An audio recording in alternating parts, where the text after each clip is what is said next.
Hi, Pete Wadgent here from Next Level Wealth. Got a few days in Singapore lined up this week. Now, for whatever reason, I've always had a lot of friends and clients in cities like Singapore and Hong Kong. I guess because they're exciting and accessible cities, and not least because of the low tax rate that expats can pay, of course, and why not?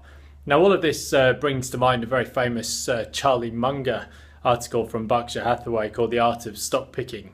And he talks about three things that the wealthy do differently to get ahead.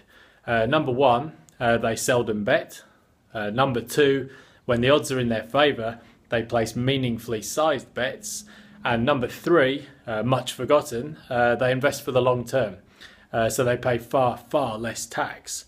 So this leads on to two core principles for building wealth. Number one, buy a piece of property and leave it better than you found it. And number two, find a quality asset that you'd be happy to own for 100 years and leave it compounding away until retirement.